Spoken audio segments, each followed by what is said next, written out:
Hey everyone, welcome back to the Purpose Department podcast. So glad to have you back. And today we have a special guest, Ben Briggs, and my dad again. Yes, and your dad. Hey everybody, I'm Dad. So glad to be here. Glad you guys are tuning in to our new episode here at the Purpose Department. Want to encourage you guys once again, for those of you who are watching or listening, hit the subscribe button so that way you can stay up to date with all the new episodes, different things that are coming up. And Jaiden and I have been having such a good time, and absolutely love each of the people that really, through relationship and through opportunity, that we've been able to have these great people on here. And so I want to introduce him. He is my brother from another mother. When we first met a long time ago, our hairstyles were very, very similar. People thought we were brothers. Oh, yeah. People thought we were actually doppelgangers. I had the good looks, he had the tattoos, and more muscle mass. But other than but anyway, this guy right here, Ben Briggs, truly a gift and a great person. You'll get to hear a little bit of his heart and some of his story. For those of you who don't know him, maybe you do know who he is. He's got a great podcast called Good Dude, Good Dad. Also got some amazing coffee shops called Hidden House. Freaking awesome. I love caffeine. Coffee is one of my love languages. And then you also have the little restaurant. Oh my gosh. Cafe Hermosa. Cafe Hermosa. So let's give a shout out. Help me welcome Ben Briggs. How you doing, man? I'm good. Thank you guys for having me. Dude, awesome. I love having you here. This is cool. Yeah. I feel it's very, this is like such a cool thing to see, like a father and son combo. Yeah. Because Jaiden, when I first met you, dude, you were like 2 feet tall. I was very, very, very short. And now you're like a man. Turning into a man. Turning into, he's a young man. Young man. Look how fast you defended that right young there. man. Your voice is deeper than mine. I don't know what happened to me. I never went through the deepening voice. Just wait till your boys get older, because right now I have a target on my back. He's coming for me in height. Yeah. He's like, one of these days, Dad, I'm going to take you out. Dang. I was like, not if I can help it. Bo, my middle one, he's 3.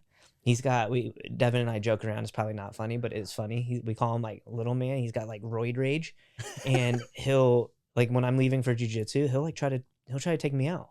He's 3. I'm like, dude, you're going to be so good at this naturally, because you're already trying to do things to me that a 3-year-old shouldn't be doing. But I can't even imagine as I get older. I'm already having a hard time with it. It's like, it's happening too quick. It does happen really fast. I mean, yeah, as soon as he hit 10, I mean, he's 14 now, getting ready to start high school. He's going to be a freshman. Then we've got Blakely in the background over here. Say what's up, Blakes. What's up? There you go. You guys can hear her. My beautiful daughter, but she's 11. But yeah, as a dad, it's been so weird. Like, I've been driving with Sarah in the car and just kind of be like, can you believe we're going to have a freshman like next week? No. It's just weird. It's really weird. Mind-blowing. Yeah. Mind-blowing. Especially because I haven't seen you in a little bit. I mean, I've seen you on social media, which helps. But seeing you in person when I opened that door, I was like, wait, what? Well, yeah, man. You were, like I said, that was, what year was that? 2019? Yeah, so 5 years. 5 years in that age. So 9, you were 9. Yeah. That's insane. Jeez. Like, now I feel like the old dude. I can only imagine how you feel. Oh, he lets me know. Man. Well, again, thank you guys for having me. Yeah. No problem. Yes. Before we get started, oh yes, I have my question that I have to ask you. What is it?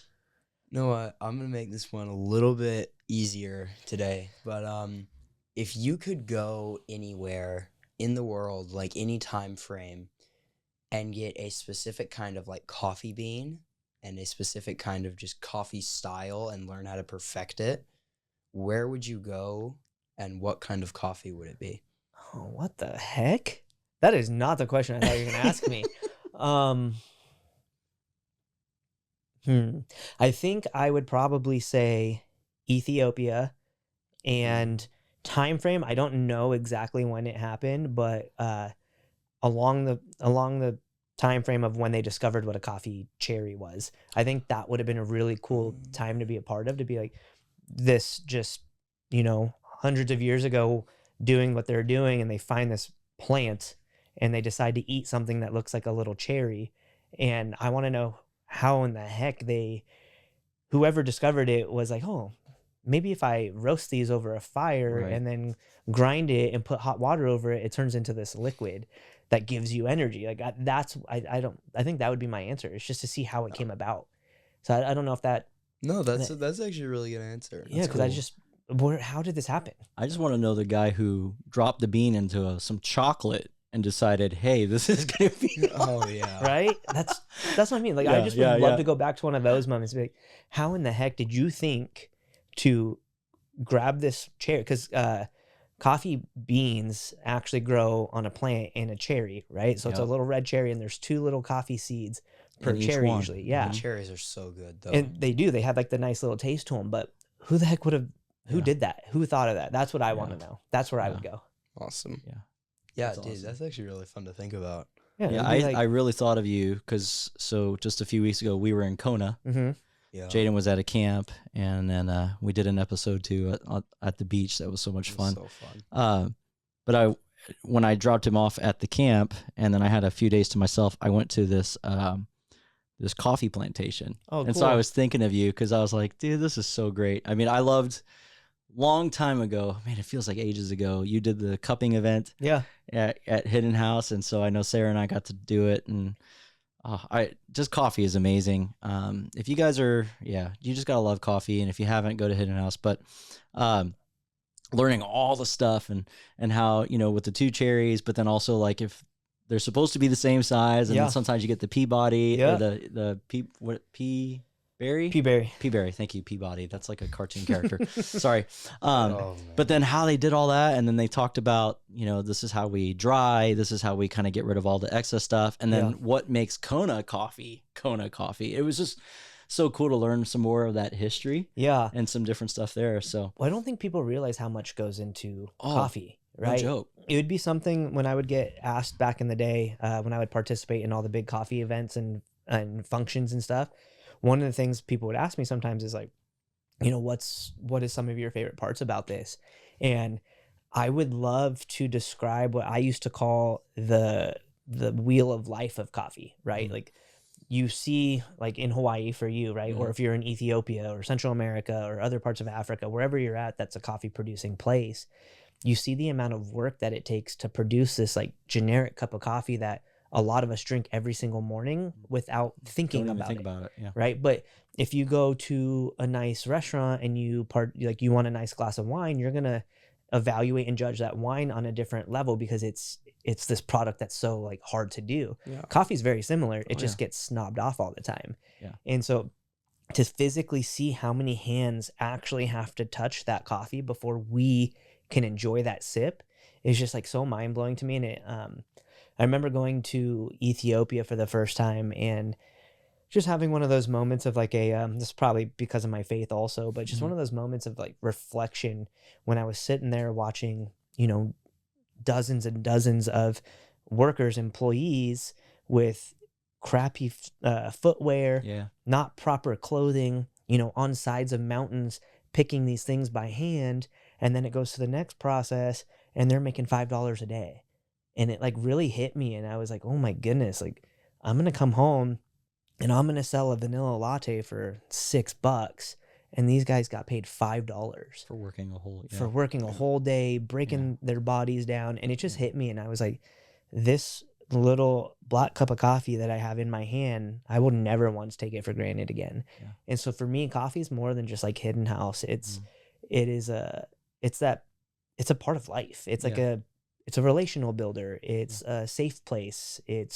You can always come back to that first cup of coffee, like in the morning, and for me, it's usually like my wife and I's time together before our day starts. So we do our Bible study together. And it's just like it is like a thing that I think is forever like changed me. Yeah. Which is kind of wild. Yeah, that is really crazy. I mean, and just to think about all of that stuff and how it really can almost be taken for granted. There are a lot of things in life that can be taken for granted. Yeah. And then it's amazing how much more of how special and just how much you actually appreciate Mm-hmm. what you have when you realize the process that it's gone through to even get to that point. Yeah. 100%. Yeah. Yeah. Wow. That's Great question. So cool. Yeah, This is all your fault. I know. Yeah. Hey, well, we just spent like 8 minutes talking about coffee. That's I know. Hey, that's There we go. okay. Yeah. Yeah. Jaiden loves it. We've been doing it each of the episodes. Yeah. I didn't even tell you this time, but he always asks a question and I don't know where he gets them from, but it's crazy. Yeah, I was not expecting that to be yeah. the question. So thank you. Yeah, no I problem. was thinking, Ben, so, I mean, you even alluded it to it a little bit. But for our people who are watching or for our listeners, here at the Purpose Department podcast, we talk about life. We talk about people's journeys, the process that they've gone through, and ultimately, it's creating moments and living out moments where we're stepping into our purpose. Mm-hmm. I don't think purpose is just a calling or it's talents, but it's something that actually comes through action. And so for you, I've gotten to hear some of your story, different things there, but I know you were former military. Mm-hmm. You served our country, and I appreciate you for Thank doing you. that. I Thanks. really do. I know it doesn't get valued like it should for a lot of people, men Yeah. and women who have served, because we have these freedoms that we have because of what you guys have given in those times that you've served. Yeah. And so I want to appreciate you for that. But I also wanted to talk to you, man, and kind of, now what branch did you serve in? How long? Kind of Yeah. whereabouts a little bit? I joined the Marine Corps actually when I was 17 years old. And so my mom had to sign off, my mom and dad had to sign off on my paperwork because I wasn't a legal adult yet. And I was a senior in high school. And I had signed up in what they call the delayed entry program. So you sign up as a senior in high school and you start going to your local recruiting station and you participate in things to kind of help prepare you. Right? ROTC stuff. Yeah, and whatnot. very Yeah, similar. Yeah. So you meet, you would do PT, your physical training. You would do like mock testing, learning things, that kind of stuff. And from there, I graduated in June of 06, and then I left for boot camp in September of 06. And immediately after boot camp, got stationed in North Carolina, Camp Lejeune, and deployed about like 9 months after I had got there, actually. So Wow. pretty quick. That was very fast. So that Yeah. was 06? The deployment 07? ended up being 7, yeah. Man, there's a lot And- of stuff going on during that time. Yeah. So I was 19 years old, and you had prepared for this though. If you were joining the Marine Corps specifically during that time, you knew that we were going to want to do that, right? Like I wanted to go. I wanted to do this. And so we ended up deploying to Iraq in 2007, and I just remember being a 19-year-old kid from Orange County, California, this bubble of life that we get to live in, and going to this place that, for lack of better terms, seemed like it was just like this forgotten place, that their life for kids specifically was not anything close to what even like the poorest of poor here suffer with, right? Or deal with, not suffer, but deal with. Yeah. Not being able to walk outside your house without, being afraid of a bomb going off or getting shot, or that was just their life. You're walking down the street and the buildings are, blasted with bullet holes, or half a building's crumbled because it got hit with something. Yeah. And I just remember seeing all that, and I was like, whoa, man, like I mentally thought I was prepared, but I was clearly not mentally prepared. And you kind of go into this state of living at 100 the whole time. Like you're literally 100. Like you have to be constantly worrying, like looking over your shoulder, looking up. You're walking, patrolling through these towns, and people are just living their life, and you're on edge, right? Because you don't know who's coming at you and where and why. Right, who's a friendly or who's a foe. Yeah, you could be.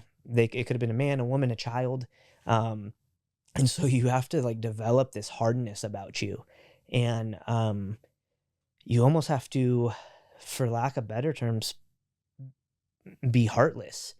And because it's either you go home or you don't, Right. or your buddies don't. And so you kind of develop this mentality of, I don't care who's coming at me, it's not going to be me. And then you get home and you go back to North Carolina, like as if nothing happened. You just jump back into life. We would come home here, so when I came here, it'd be like, Maseratis and Lambos and like How all was these that? Like coming back. Coming back. So like how long were you deployed for? In Iraq, I was there for just shy of 8 months, I believe, is what it So, was. how was it coming back from Iraq, like after 8 months of just being in a war zone, like constantly being on edge, to kind of coming back to a what almost seems like a dystopian future if you kind of look at Yeah. it from that perspective? Well, I mean, man, it just again being 19, I was 19. It was just I guess the best way to describe it would be, I know it sounds kind of weird and cheesy, but almost as if like I was here, Mhm. back here in Orange County, but my brain and my mind and my heart and all of me was not here anymore. It was just like you were just going through the motions. And the trickiest part about being deployed is your life stopped the second you left.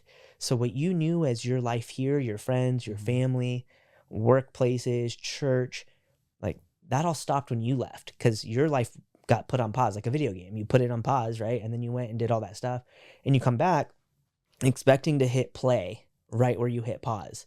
But it's obviously not, right? There's Yeah. new buildings, there's new homes on streets that I never saw. There's my friends were in different relationships or not in relationships. My parents' business was no longer the thriving business I saw before I left. My own relationship at the time was not the same because, I was still on pause, but Yeah. everyone's life kept going. And so coming back to that, you just have to, it's almost like this crazy brain game, and you just got to figure it out. Because if you don't figure it out, what's going to happen? Like, Right. no one's going to fix that for me.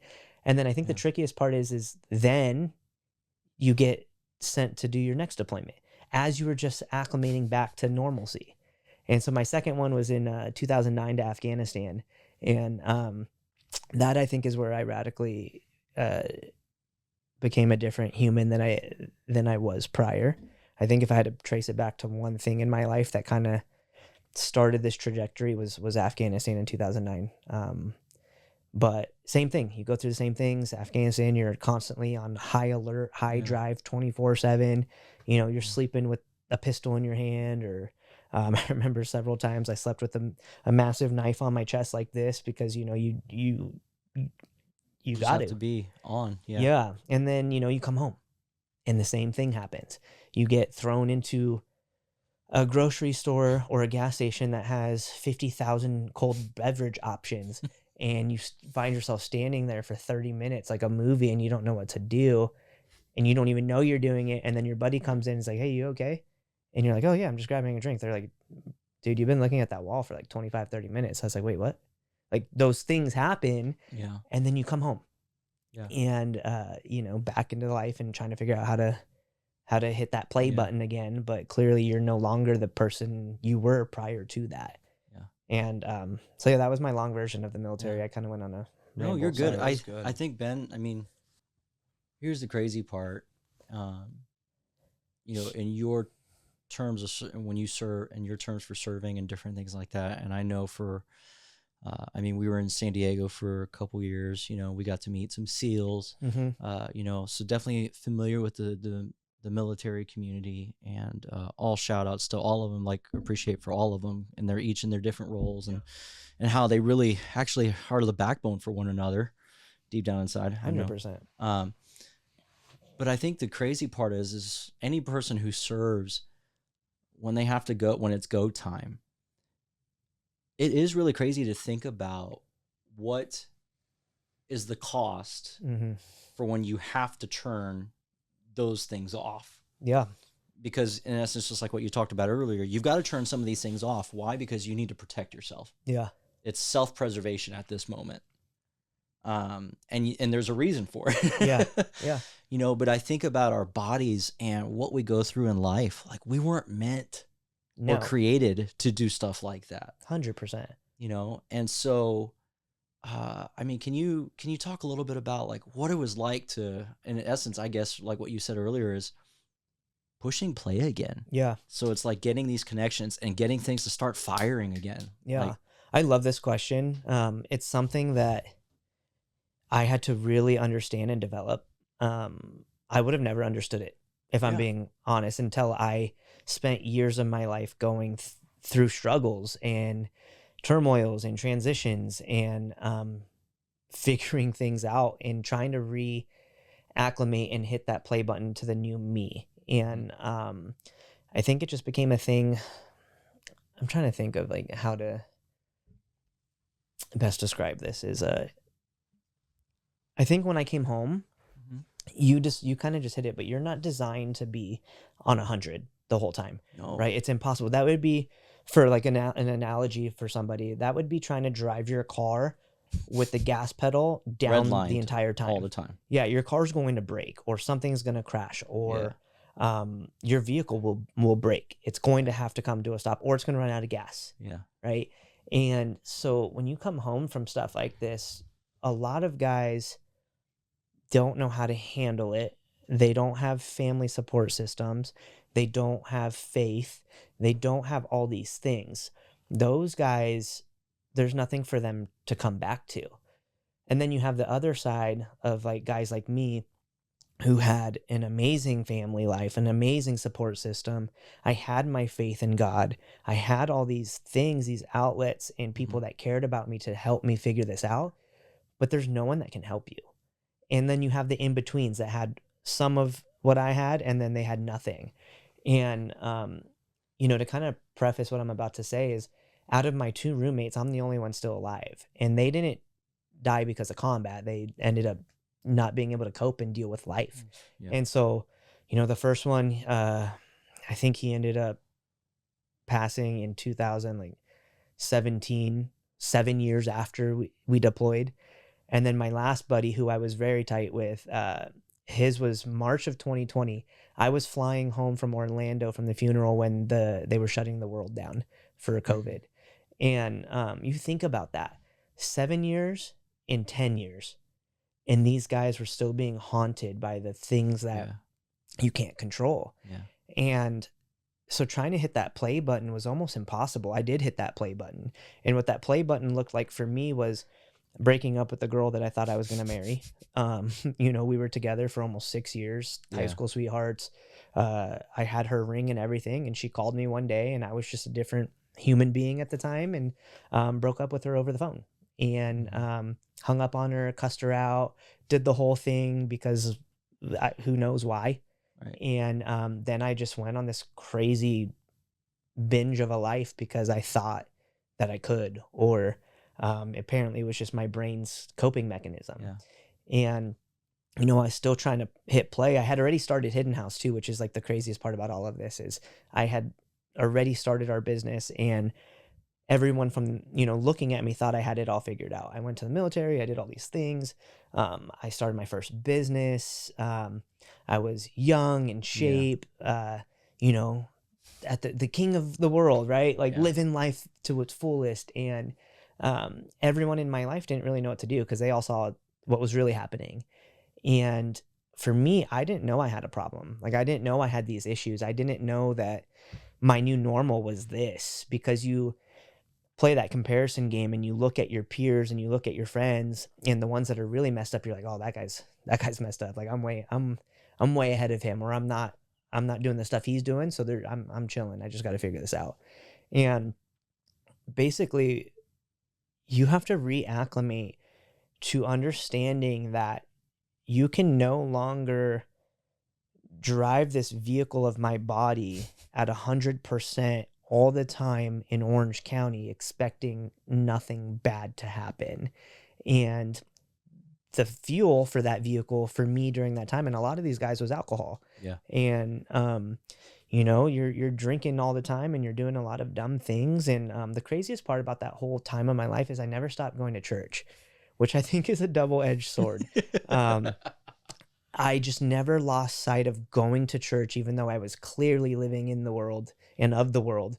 And I hit a point in my life where that vehicle crashed, and I crashed, and I couldn't, I was trying to live at 100, and got my brakes slammed, and crazy situations happened, and I became this man that I had just been so disgusted with, and ended up like looking in the mirror one day and like looking at the things I just did and the situation that I just got myself in. And I was like, dude, what are you doing?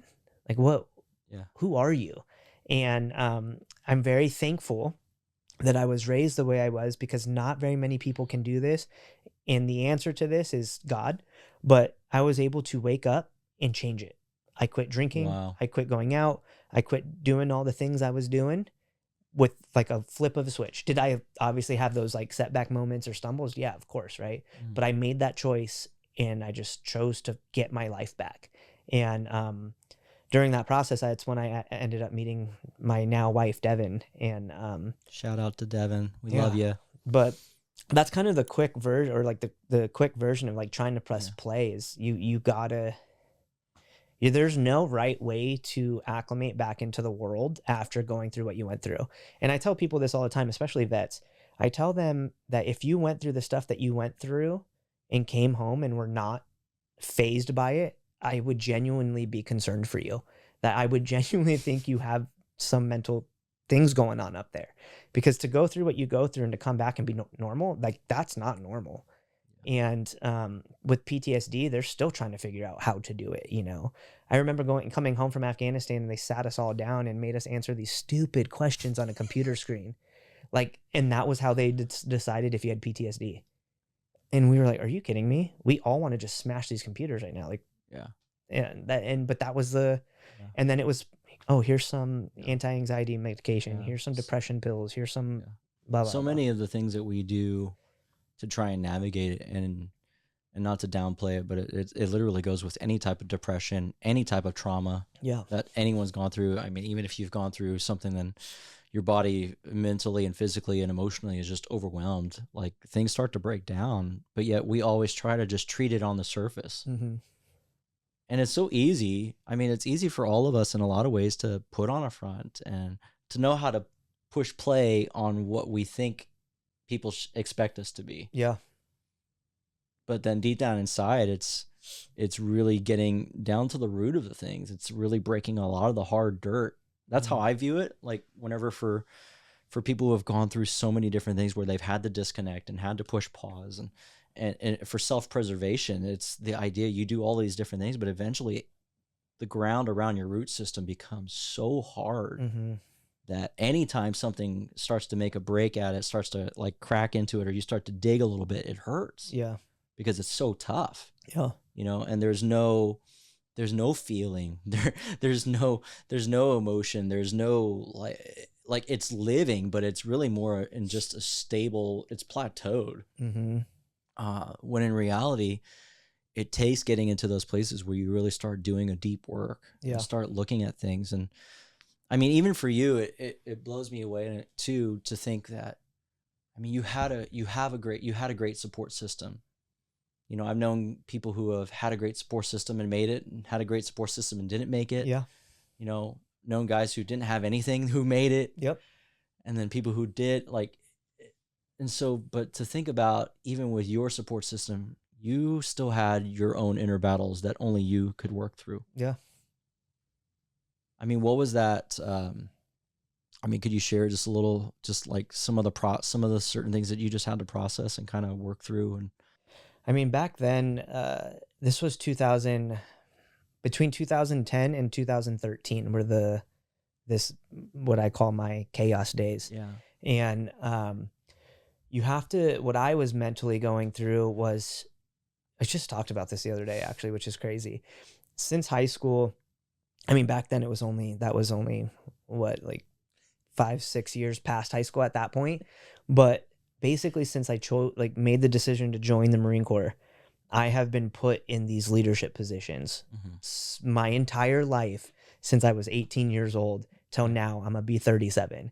So my entire adult life has been me having to almost act as if I know everything, right? Or to make decisions, or to be able to help. So back then, the choices were, or the things I was going through was like trying to figure out, or trying to make it seem like I had everything put together. And even within my business, I had to make sure I'm good, or I had to figure it out. You know, it's like sink or swim. And I think some of the biggest struggles was just not realizing I had issues. Like if I'm being honest, I didn't know. And that comes to one thing. Like, actually looking at myself and taking accountability. And I don't think I was ready to take accountability. And I didn't know how or why or what or who. You know, and that support system around me at that time, I felt for them too, because what are you going to tell somebody that's going through the stuff you're going through? Like if I had to look at my son and be like, hey, son, I don't recognize you. Yeah. Like how in the heck, as a dad, as a parent, as a friend, a brother, how the heck would you do that to somebody that was constantly on edge? Like I would have punched you in the face.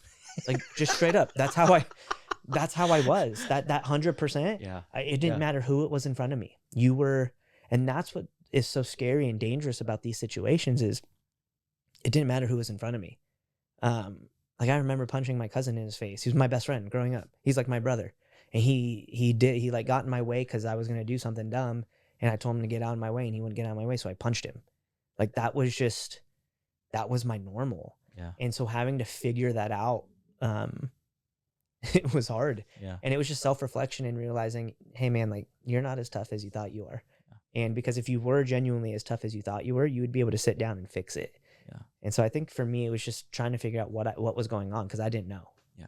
Do you think that in part of the disconnect for you, you know, our bodies have pain receptors. And so when things cause us pain, it's supposed to be like the alarm that helps us to either navigate whatever's happening, whether if it's like, oh, hey, your finger, you know, you put your hand on the stove, like pain receptors go off and you're burning your hand. Yeah. Or situations happen in life, pain comes along emotionally, and now it's helping you. Now your body needs to naturally go through a process of mourning or healing. What was it like to, because I almost in a lot of ways, even just listening to you talking and sharing the story, how you punched somebody in the face and different things, it's like, I would imagine there had to have been a whole lot of pain that your body was going through and you're trying to feel. And then even doing moments that bring on pain to somebody else, still there was a full disconnect. Yeah. Where it's like, my body wants to heal. This is what internally your body, the way it's wired and created, it's trying to put you into that right place to right things, to get things flowing the right way again, you know?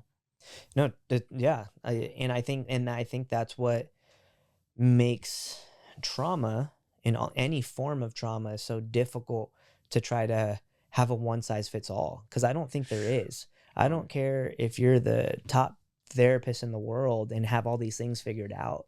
I don't think there's a right answer. And, you know, the answer is like, you somehow have to be able to realign yourself with what you want to.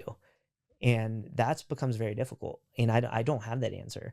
Again, as an example, I'm one of 3 left out of my roommates, right? Those are just my roommates, not all the hundreds of guys I served with, my personal roommates. And when you look at those odds, that's not good odds. And it's just, I don't know. There's just and I think of it this way, and I don't know the science behind it. This is just me thinking out loud of when you go from a constant state of heightened awareness, adrenaline, high drive, 24/7, that's going to like wear you down.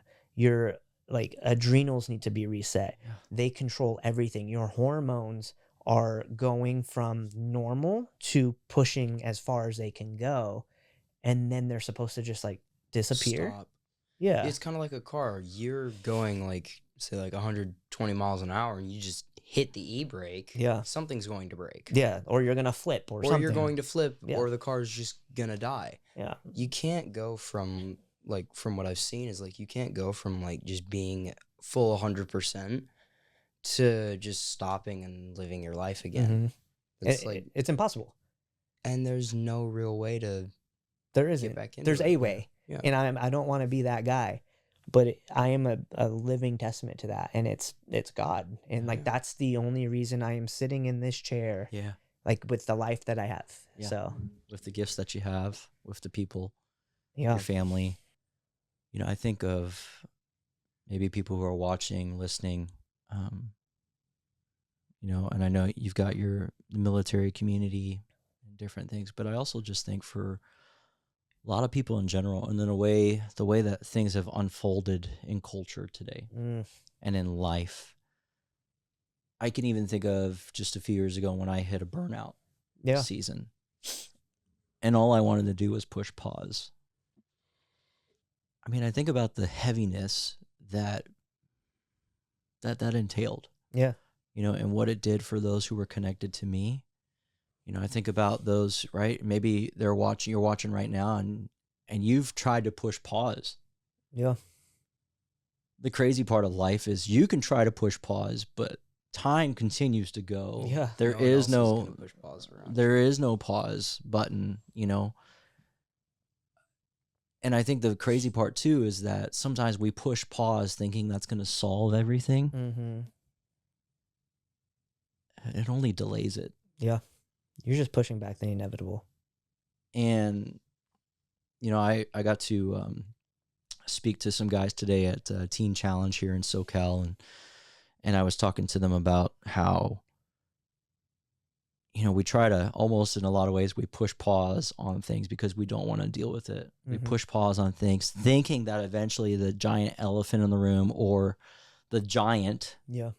that we're facing in our life will eventually pass away or move on to somebody else. But the reality is any type of forward movement, any type of growth, any type of advancement, any type of victory or finding wins Yeah. and making opportunities comes when you actually have to when you face the giant. Yeah. When you face what is ailing you and plaguing you and all these different things.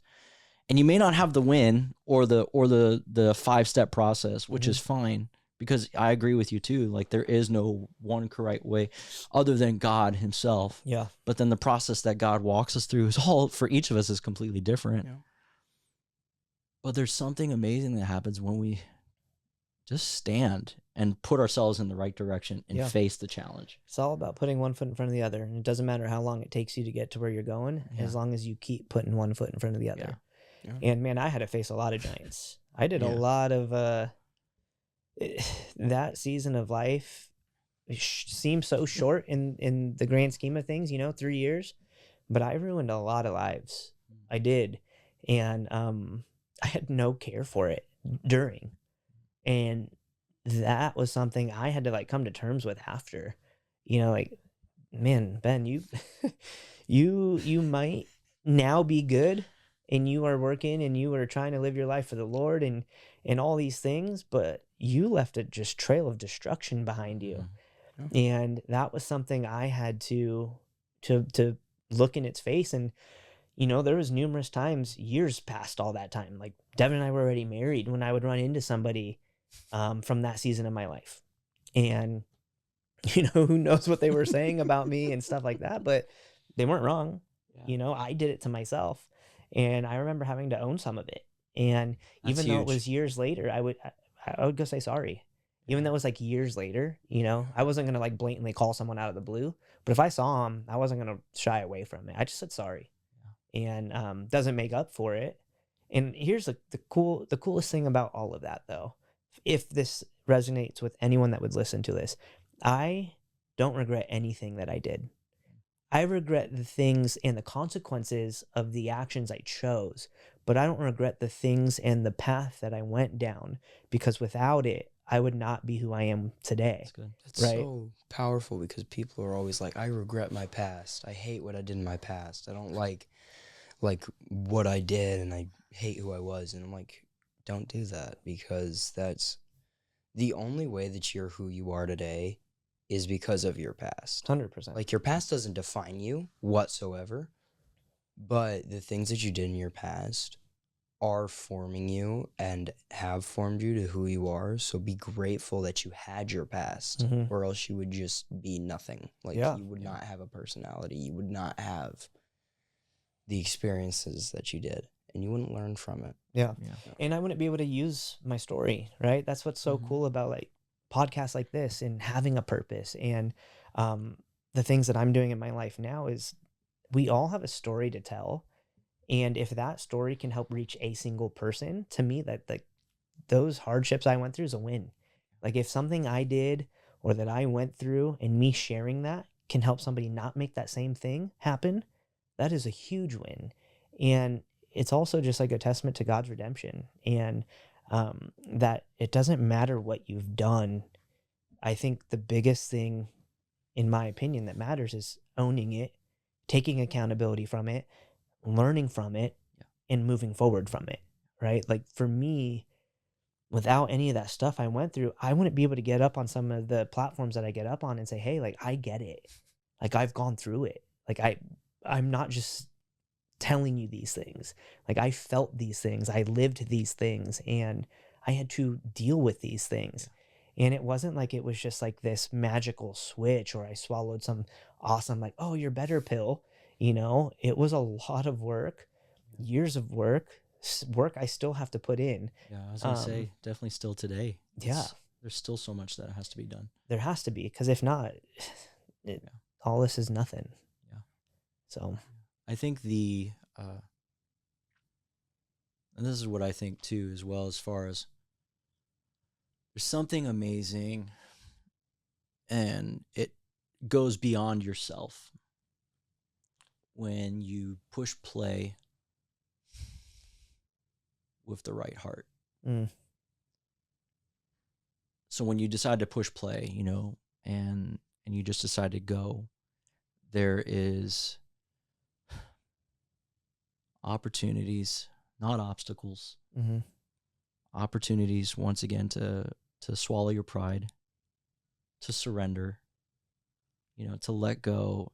And it's in your healing, and it's in your journey of living out your purpose then, because all of these things come out as you begin to act. Yeah. Right? It's all part of your story. But it's amazing as you live out your life in that impressing play, it's amazing how much permission you give others to do so as well. Yeah. That's pretty deep. Yeah. Because I've watched you, I've been a friend with you now for 5 years, since we moved here to Orange County. And one of the things that I love about you, bro, is how you live with an authenticity. But it's definitely come at a cost, and and I see the journey, the process that you've gone through. And as you told me more of your story, I was like, it makes more sense. But I love how a value that I see in your life and how you live as you're pushing play. You're helping people, because it goes with your coworkers. It goes with the people that you've spoke with. It goes with your good dad, good dude, good dad podcast. Like there's an essence that comes out about you that as you're doing that, I believe, man, God has used all of that because now you're giving people permission to do the same.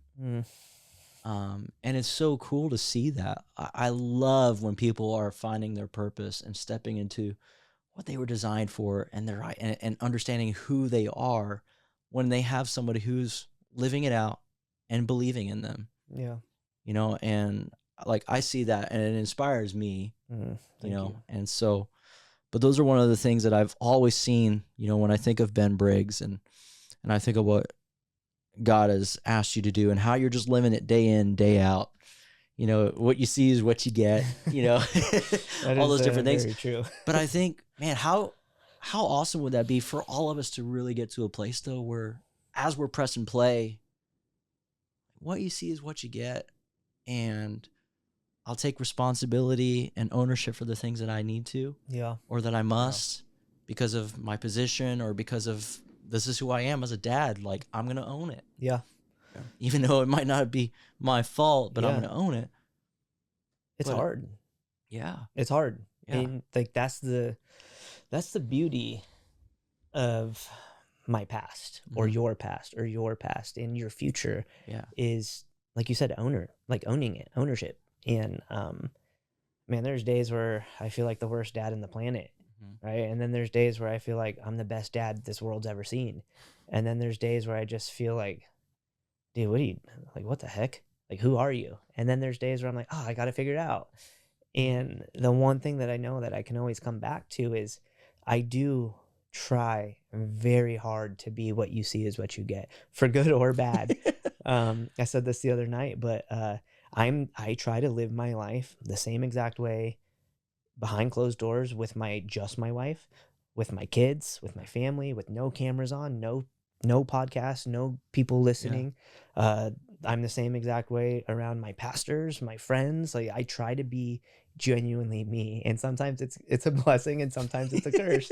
But that is something I try to do. So I definitely appreciate you like noticing that, and it's just been something I've had to work on, you know, and it's because of my chaos days.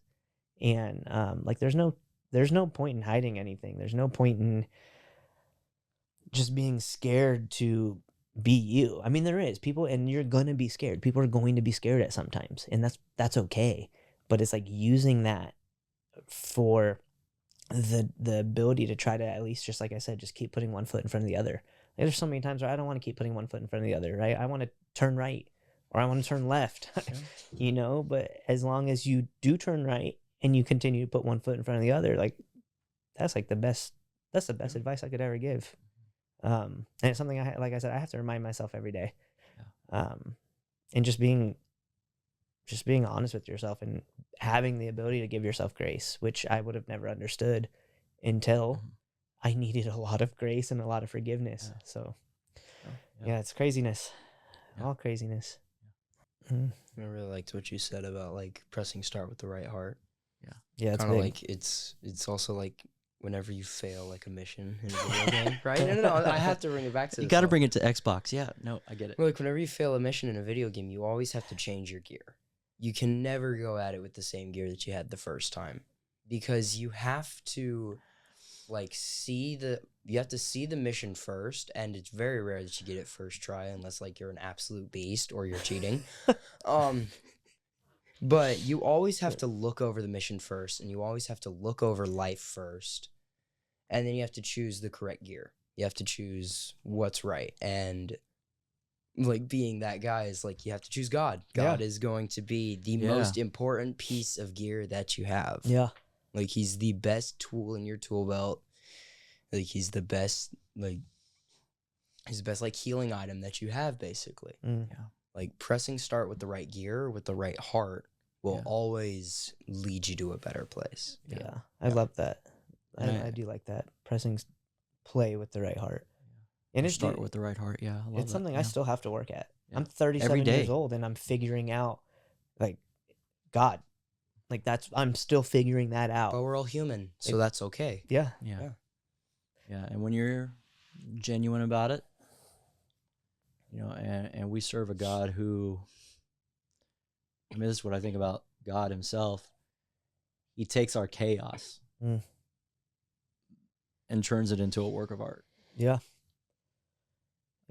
Because when I think about all of the havoc and stuff that I brought as a teenager and different things, and even in life now, like sometimes when I mess up and my flesh gets the best of me, or my selfishness or my pride ends up leading to my downfall in a lot of ways, God will still take all of that chaotic mess, all of these things that are all the way over here and some of that over here, and that one little and he takes all of it and turns it into something that is beautiful.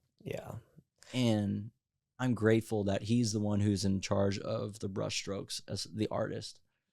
You know, but it's cool how he invites us to be a part of it. You know, I agree with that, because I would be an awful artist. So if it wasn't for him, I would look worse than Picasso or something like that. So but crazy. Man, it's so good. Ben, I love you, man, and I appreciate you coming here and sharing.